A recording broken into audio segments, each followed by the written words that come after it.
Have you noticed some things seem to happen just to you? A delay that makes you cross paths with someone, a strange dream that keeps repeating a feeling that the universe is trying to tell you something and you still don't know what it is. But now you're here, and that's not by chance. The universe doesn't send signs for nothing. It speaks to those who are ready to change. And if you clicked on this video, it's because something inside you has already started to awaken. Forget the idea that everything is random. It's not. There's an intelligence operating behind the most trivial details of your life, a force that sends messages all the time, but only the initiated can hear. When you learn this language, nothing is ever the same again. In the school of the ancient alchemists, this was called the symbolic reading of reality. Those who learned to decipher the signs activated their own transmutation. They stopped playing the victim and became masters of their own story. This video will open your eyes to the secret language of existence. If you stay with me until the end, you'll understand why everything that has happened so far had a bigger reason. Even more, you'll discover how to activate the code that was hidden inside you all along. So pay attention. The universe has already started talking to you, and it wants to transform you. That which we do not face within ourselves, we end up encountering as fate. The symbol isn't outside waiting to be deciphered. It's like a secret mirror that only reveals itself when you're ready to truly look at yourself. There's no point in looking for signs in the sky, in the cards, in numbers, in the stars, if you haven't yet made an internal decision to move toward your own transformation. Symbols are like lights lit along the path, but they only make sense to those who have already started walking. Think about it with me. A traffic sign is only useful to someone who has a destination. Someone without direction, someone living on autopilot will look at the same symbol and see nothing. They'll pass by without noticing. They'll laugh. They'll doubt. They'll call it coincidence. They'll say it's just all in their head, because the symbol, no matter how clear, stays invisible to someone still stuck in immobility. And why does this happen? Because the symbol isn't a thing. It's a bridge, a link between the visible world and the invisible, between what you live on the outside and what's ready to awaken on the inside. And this bridge only appears when you decide to cross. It's like a portal that only opens for those brave enough to go through. This is where many people get it wrong. They think they'll see it to believe it, that the signs will convince them to change. But it's the opposite. First you decide. First you set yourself on the path. And then, yes, the universe starts to respond. The signs appear because your vibration has changed, because now you're tuning into another frequency, a higher, more conscious frequency, more aligned with who you came here to be. And here's an important point. A true symbol never points to the ego. It never validates escape. It never serves as an excuse for complacency. It doesn't say, stay as you are. It says, you can be more. It invites, it nudges, it moves. Every true symbol is pointing toward your best version, toward the fullness of the human condition. And what is that fullness? It's when you begin to embody virtues, when you choose truth even when it hurts, when you practice good even without applause, when you seek balance even in the midst of chaos. Wisdom, justice, presence, compassion, these are all expressions of the awakened soul. And these are the qualities that life's symbols want to activate in you.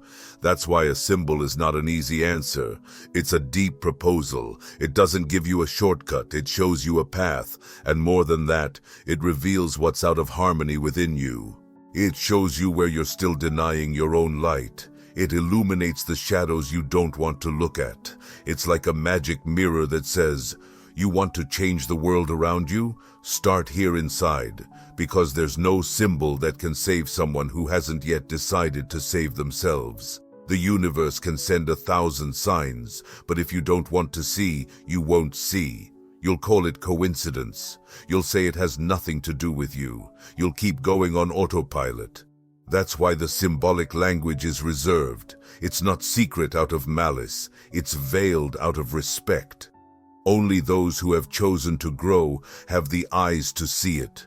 Only those who are tired of just surviving and truly want to live. Only those who have understood that they can't keep pretending they don't hear the call. And when you understand this, something inside you starts to change. Your whole life stops seeming like an unfair battlefield and starts revealing itself as a precise school. A school that knows you better than you know yourself. It knows exactly where your wounds are, your blocks, your unresolved fears. This is where the pedagogical language of existence comes in. Life doesn't punish, life teaches, and it teaches with the patience of a silent master who repeats the lesson as many times as necessary. The same situation comes back. The same type of person appears. The same pain shows up because you still haven't understood, because you still haven't seen what you needed to see. Marcus Aurelius, emperor and Stoic philosopher, said that nothing happens to a man that is not part of human experience. This means that every experience you live is shaped just for you, tailor-made.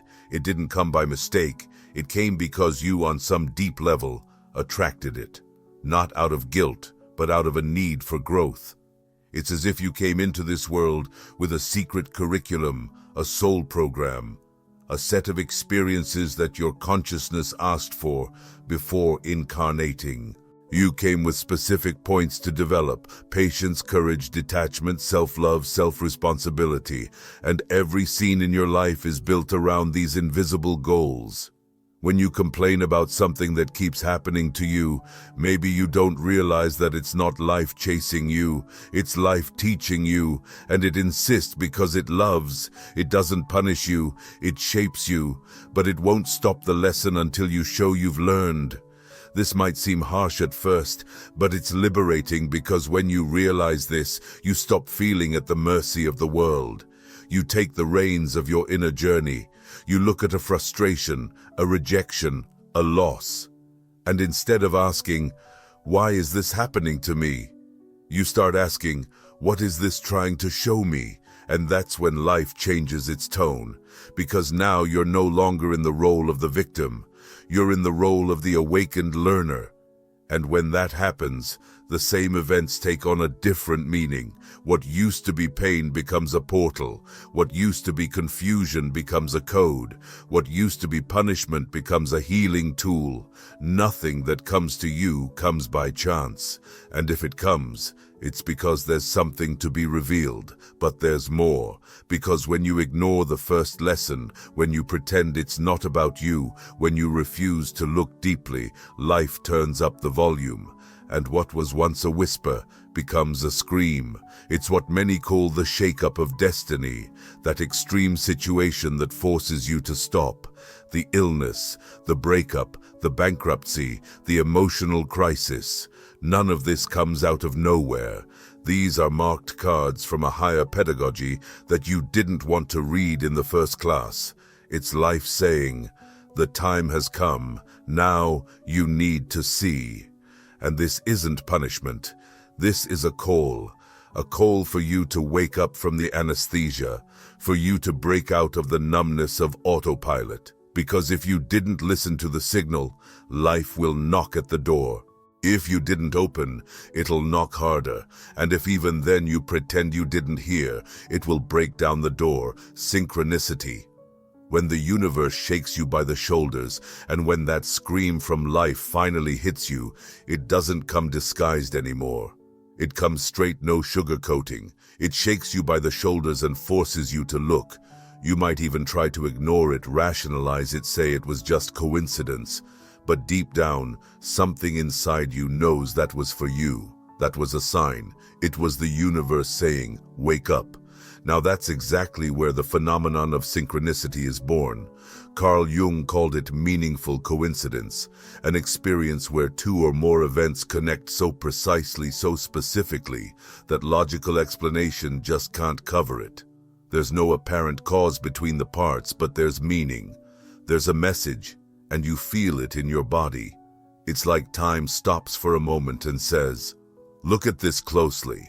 Maybe you're thinking about someone you haven't seen in years, and that person calls you that same day.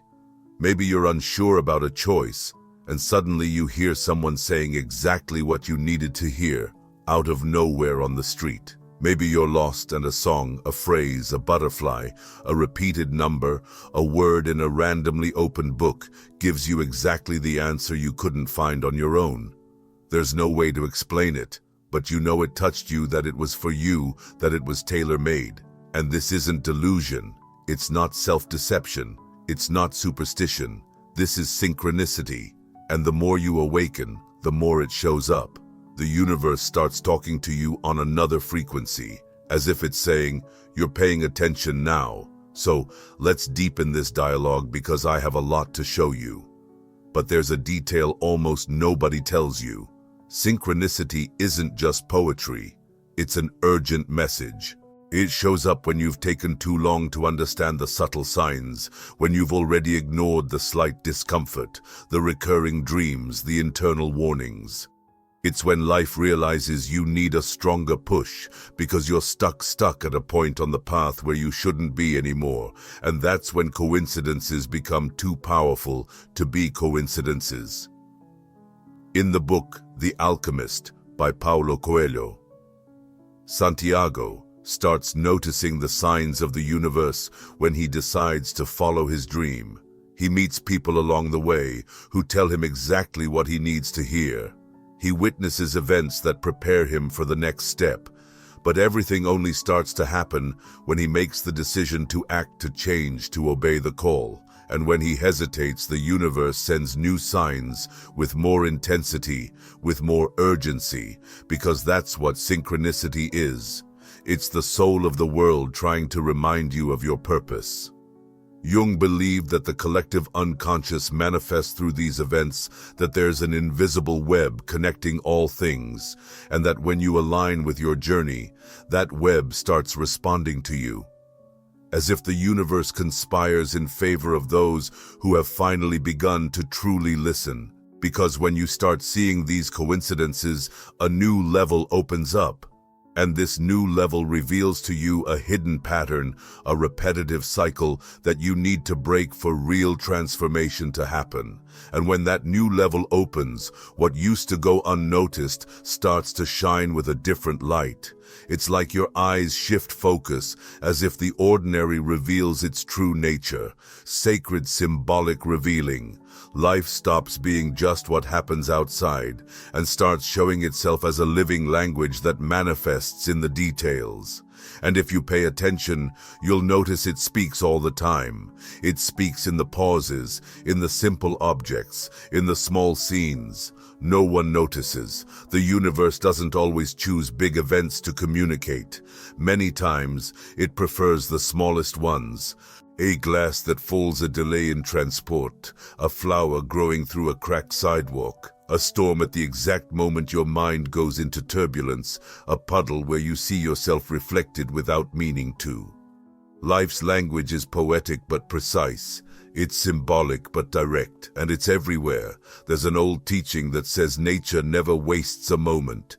Everything that exists has a reason to be where it is.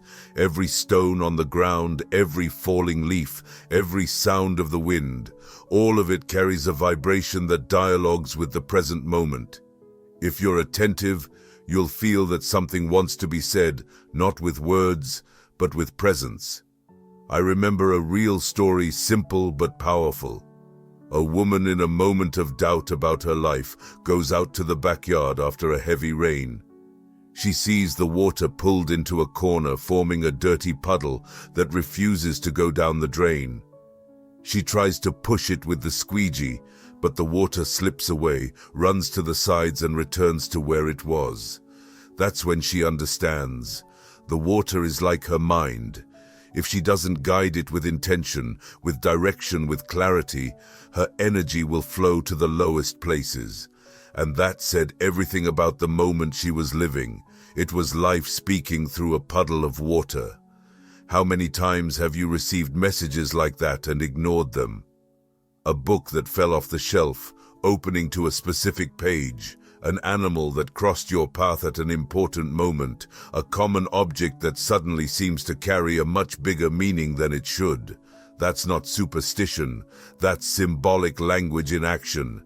and it strengthens the more you allow your consciousness to actively participate in the now, because it's in the now that life reveals itself. The paradox of yellow butterflies, when fantasy sabotages alchemy, and it's precisely when you start seeing the world with symbolic eyes that a new danger quietly approaches, disguised as spirituality. It's the point where many get lost thinking they're awakened, when in fact they've only swapped raw ignorance for refined illusion. It's the moment when the mind, clever and proud, hijacks life signs and starts using them as a shield. The symbol stops being an invitation to transformation and becomes an excuse to change nothing. This is the paradox of the yellow butterflies. A young guy, smart and equipped with all the tools to grow, receives a concrete job offer, a real chance to mature, contribute, and break out of stagnation. But he refuses, and his justification is almost poetic. While reflecting on the decision, he sees a group of yellow butterflies passing by the window. Since butterflies symbolize freedom, he feels that the sign is the universe telling him he should stay free, not tied to commitments. Sounds beautiful, right? Sounds aligned with the language of the soul. But in reality, it's just the ego dressed up as mystic. The human mind is a voracious creator of stories, and when it wants to avoid the discomfort of change, it becomes a specialist in building convincing narratives. It distorts it, fantasizes, and it turns real symbols into justifications for staying exactly where it is. Then the symbol, which should be an arrow pointing upward, becomes an argument to stay on the ground. This is the most dangerous point of the symbolic journey. When you use the sacred to protect yourself from the pain of growth. When you don't want to face your laziness, your avoidance, your procrastination, and you interpret the signs in a convenient way, you start saying, it's intuition, that it's respecting your process, that it's a connection with spirituality. But in truth, you're just avoiding the next step. The symbol becomes fantasy, the call becomes denial, the butterfly becomes an excuse. The subtlest part here is that this doesn't happen because the person is bad or dishonest. It happens because they haven't yet been properly educated in symbolic language with maturity. They confuse everything they feel with truth, everything they want with direction, and everything that relieves with enlightenment. But the true symbol will never point to the ego. It will never reinforce comfort zones. It will never say, stay as you are. The legitimate symbol is demanding. It pushes you, confronts you, and reveals a path that demands virtues you haven't yet mastered. And that's exactly why so many abandon it halfway through, because it's easier to fantasize a sign than to face a real call. It's easier to project desire than to embrace the pain of transformation. You only start reading symbols correctly when you're willing to hear what you don't want to hear, when you're prepared to be uncomfortably honest with yourself, and when you stop using spirituality as an argument to run away from life. At this point in the journey, the question isn't, is this a sign? But rather, is this symbol calling me to be someone better, to break free from what limits me, to face what I've been avoiding? If the answer is yes, you're on the right path. If not, maybe it's just the ego disguised as mystic, whispering excuses that smell like incense. Because not just any interpretation reveals the truth. It's the honest, disciplined gaze that knows how to tell fantasy from calling.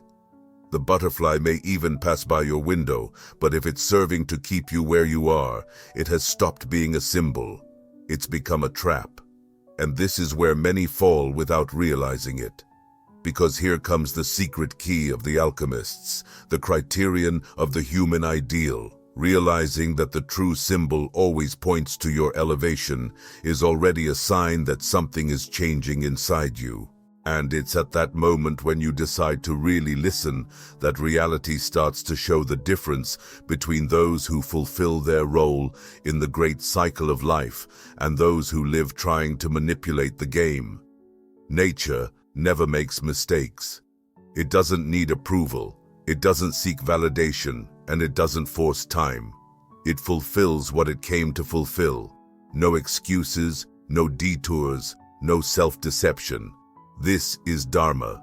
Observe the strength of a storm. It doesn't ask for permission to happen. It comes clean, shakes, rips away what needs to fall, and in the end reveals a new landscape. The trees bend and then rise again. The heavy clouds make way for a clear sky.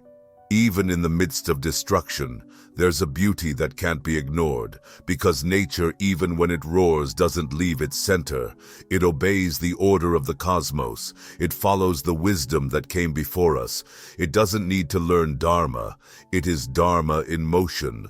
Now look at what human beings build, in the eagerness to protect, to dominate, to profit.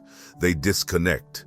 They build crooked buildings, rush cycles, and forge paths based on haste and vanity. A newly built work already shows cracks. A project is born with the look of ruin. And it's not bad luck, it's karma. Karma is not punishment. It's a natural consequence of acting out of tune with inner truth. It's the direct result of following the ego instead of consciousness. It's when the human stops being part of the order and becomes resistance to it. When we act without listening to the symbols, without feeling the rhythm of the soul, and without understanding that each gesture shapes our frequency, we end up creating an artificial life, and what's artificial will eventually collapse. How many times have you felt like that? In the middle of an inner construction that seemed solid, but suddenly crumbled. A relationship that seemed like love but was attachment, a job that seemed like a mission but was a prison, a path that seemed like evolution but was just repetition. All this is the effect of karma when we ignore Dharma. But this pain doesn't come to punish, it comes to reveal. It's at this exact point that true alchemy begins. And no, it doesn't start with gold. It starts with lead, with the density of your life, with what you wanted to avoid, hide, or forget. The great transformation doesn't begin when everything is clear. It starts the moment you finally look at the chaos and decide to decode it. It's when you accept seeing meaning in the pain. It's when the symbol is no longer just an external puzzle, but an internal mirror. That conflict, that repetitive pattern, that anguish that keeps coming back. All of that is raw material, and alchemy begins when you stop running and start asking, what is this trying to teach me? The 7 levels of the symbol, the path to the plane of ideas, the same image, the same scene, the same word. But something has changed. It changed because you changed. What once seemed like just a detail now pulses like a calling. The true symbol is never flat, it's deep.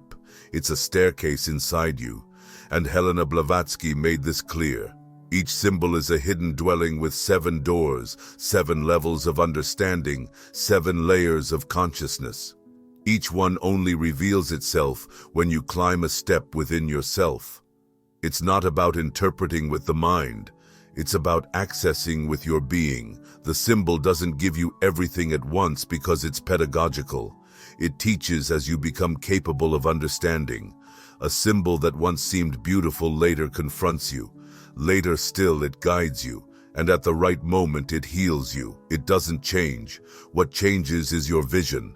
These 7 doors are not external. They're in your vibrational field. Every time you transmute something inside, a trauma, a belief, a pain, a new layer opens. You start to sense that there's something beyond form, beyond the surface.